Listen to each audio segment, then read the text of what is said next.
Guys, welcome back. You know, if the hood is on the roof, you're into it pretty deep. Come check it out. Yeah, nope, not a Corvette, but it's the 928. And we are deep into it now with both elbows. You can see the entire top end is sort of torn down. She was leaky. It was leaking from every orifice. This valley in the middle here was full of oil and sludge and junk. Tubing, hardware, wires, covers, everything off, doing some cleaning. Lots of cleaning going on underneath there. And lots of parts taken apart. Make sure you get yourself some of these printouts of the pet manual and the workshop manual, all the explosion of the parts, because you're going to need it, because man, there's a lot of parts. All right, a little bit of good, bad, and ugly here. Let's see. These are all the hard parts that have come off. You've got your intake and your throttle body and your cam covers and your water bridge and your fuel rail lines. This is all stuff that you're going to get refinished. I'm going to do a little video on that a little bit later, so it'll be a surprise what I'm going to do. So we'll hold that one. I got a green bucket here, and I got a green bucket there. Those are the good parts. We'll get to keep those. Now, don't let anyone tell you that you have to go through and throw everything away. You can go through this stuff, your throttle body boot, some of the hoses that aren't in the line of fire, like soaked in the hot oil. Take them out, clean them, flex them. If they feel good, you can reuse it. That hose there is like 80 bucks. Do you really want to spend that if you don't have to? The hose is perfectly good. This guy here is the main culprit for the oil leak. This is your plastic oil filler neck with this stupid flat gasket, which I've taken out of here, that gets compressed, and this thing just sits there and leaks and oozes out the back, because she sits right here, and all that oil goes down and fills up that valley. Sometimes it mixes with the water that leaks out of the water bridge, because these have these, again, little flat gaskets here that flatten after 40 years, and water starts oozing out of there. Good news for both of these, there's a fix in the aftermarket for newer, better gaskets and sealing. So do your research, find all that stuff. Fuel rails, out and cleaned. Fuel injectors. Now, have you priced them lately? Bosch original fuel injectors. This is the old dirty one. I actually had one with a broken pintle, so I had to buy a rebuilt one.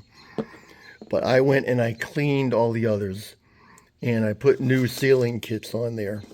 Cleaned them out under pressure with a 9-volt battery and some Berrymans, and they come out really, really nice. Do all your rebuild kit. Make sure you get the right O-rings. If you buy a similar looking injector, and even if you get a Chinesian one especially, beware. That lower O-ring that comes with it is not going to be the right one. It's got to be this red guy. It's a larger O-ring for the 928 manifold, and that's what you got to have. So you can buy the seal kit separately, but you got to do that, and make sure you change that little basket filter too. These come out really nice. I'd rather put a rebuilt Bosch in there than a cheap Chinese one. Yeah, Porsche. You're draining your coolant. You put your coolant plug back in. Look at that. Famous 2-piece radiator drain plug. Snaps right in half when you torque it back down. That little piece gets stuck up there in the radiator. You got to heat up a screwdriver and jam it in there and unscrew it. Buy a replacement one, sure. They give you the same plastic one, $4. Buy two. That's what I did. Moving right along. Parts. Well, this little box here from Pelican, that's about $200 worth of parts in here. Crank position sensor, knock sensors and plugs and various other things. This little box here, $750. I kid you not. Hoses and gaskets and fuel hoses. Fuel hoses are really, really important. If they haven't been done in your car, get them done now. Lots of little rubber bits and things. Speaking of fuel hoses, here's an example. Here's fuel pressure dampers. This little hose here, that's an original style hose. You can tell just by the way it is. This thing is hard as a rock. And I'm sure if I straighten that out, she's going to crack. I'll show you an example of one of the other ones. Fire waiting to happen. Right there. This guy chafes. This one sits in the front, crossover between the two fuel rails. That chafes and then she blows. Then you get fuel under pressure blowing out everywhere. Don't do that. All right. And then the ugly. Oh yeah, that red box. Well, here is all the miscellaneous crap.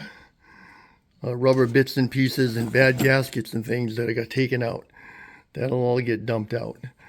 But this is what you're up to, guys.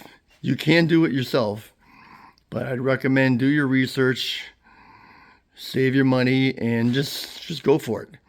I will keep you posted. I will do a couple other videos of some of the other more specific fixes that I've encountered here that I haven't seen videos on yet. So stay tuned for that. There's one in particular around sealing the ends of the heads where they call it camshaft pins.